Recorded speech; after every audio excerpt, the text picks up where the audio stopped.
Oliver Wendell Holmes once said, "I might have entered the ministry if certain clergymen I knew had not looked and acted so much like undertakers." Robert Louis Stevenson once entered in his diary as if he were recording an extraordinary phenomenon. "I have been to church today and am not depressed." At my recent assignment as interim dean in Jackson, Mississippi, a stranger stopped me on the sidewalk one day and asked me where my church was. I pointed out the cathedral down the street, and the stranger said, "Are the people there friendly, or are they grumpy like most Christians I've known?" These are amazing and unfortunate characterizations of the church, aren't they? Especially when you consider Jesus' description of his followers. In today's gospel, when Jesus speaks of the difference his people make in the world, he says, "You are salt and you are light." What a contrast to the views of Mr. Holmes and Mr. Stevenson and my stranger on the sidewalk. Do our lives as Christians confirm those perceptions or misperceptions? Or do we bring to the world those telltale qualities to which Jesus alluded in our gospel passage today? I read about a couple of researchers who conducted experiments on salt. We North Americans, it seems, consume huge quantities of the stuff in small amounts. They wanted to know why. I wish I'd have applied for that grant. I could have told them like that. Of course, the most immediate answer is salt makes food taste good. It seems to bring out the flavor. But why? Well, they report that salt actually obscures many flavors of food, and yet we love it. One of their theories is that salt makes food taste so much better because it masks some of the bitterness of some of our foods. And yet they don't know why. Some of you who have been restricted to salt-free diets can probably testify it is amazing what a difference a little bit of salt makes. Jesus said that salt becomes useless when it loses its saltiness. What did he mean by that?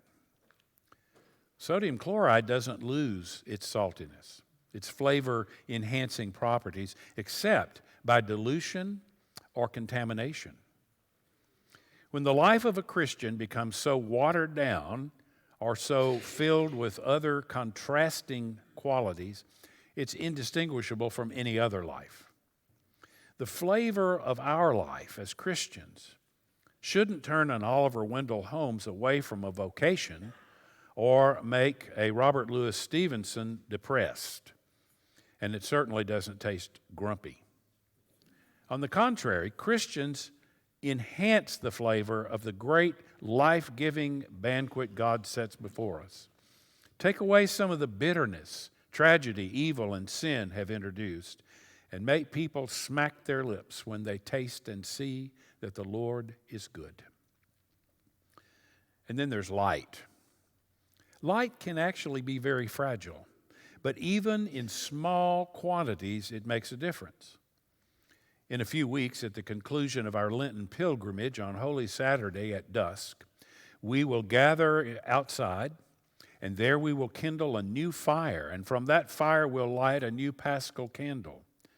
The Paschal candle will lead us into the church, which has been totally dark since the end of the service on Maundy Thursday. Its darkness symbolizes the despair and hopelessness of a world without Christ. The kind of world those first disciples thought they had when their finest hopes seemed dashed on the cross of Good Friday. But as we enter the doors, we see the darkness flee from before the Paschal candle as the deacon sings out, "The light of Christ." And then the prayer we sing in thanksgiving over the Paschal candle is called the Exultet. And that prayer proclaims that the light, the risen Christ, is shining in the night, puts darkness to flight. Darkness cannot overcome even the tiniest ray of light. Light scatters darkness. Light makes things visible, exposes details, textures, complexities of creation, serves as a beacon to follow, and sometimes as a warning signal. But we mustn't confuse the lamp with the light. The lamp in itself is insignificant. What matters in the face of darkness is light. And the light doesn't belong to us any more than the saltiness does. It is the work of Christ's love in our lives. I used to have a little piece of one-way glass on my desk, and on it was the inscription, "Lord, make my life a window for your light to shine through and a mirror to reflect your love to those I meet." Jesus' words are good news to us. You are the salt of the earth. You are the light of the world. He has put salt and light into the recipe for human life, and we're the ingredients. But his words are also a warning. Be careful, he says, because you can lose flavor-enhancing quality, and your light can be concealed. Then what good will we be? Jesus also told his followers that their righteousness must exceed that of the scribes and Pharisees. Well, the scribes and Pharisees followed the most rigorous rule ethic the world had ever known. And yet you and I are called to exceed that.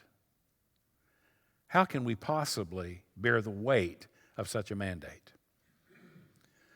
We come together week after week, and we seek the resources of God's grace in word and sacrament to keep us salty and to polish us so that we may better reflect the light of Christ wherever we may be.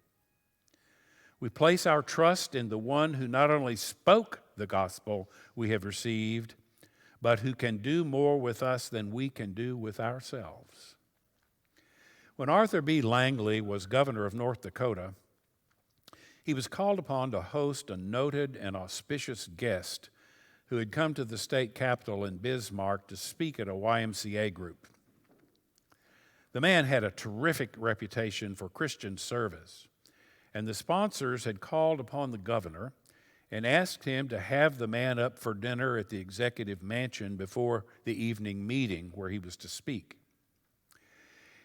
The governor said, "I was late getting home and rushed in with high expectations to see this dynamic individual who had made such a wonderful record for his God. Right before me stood this gnome-like creature who was no more than 5 feet tall and who looked like something his mother would like to have forgotten. The man must have seen the expression of disappointment on my face because he looked at me and said, 'Governor, isn't it wonderful what God can use?' God can always do more with us than we can do with ourselves if we turn ourselves over to God and yield to the one who knows us better than we know ourselves. It doesn't take a great deal of salt to make someone thirsty. You and I, if we are the salt for humanity, which Jesus says we are, need to be just salty enough to make others thirsty for that which is giving meaning and purpose and power and salvation to our lives. And when we shine our light for the whole world, we have to shine it without any encumbrance.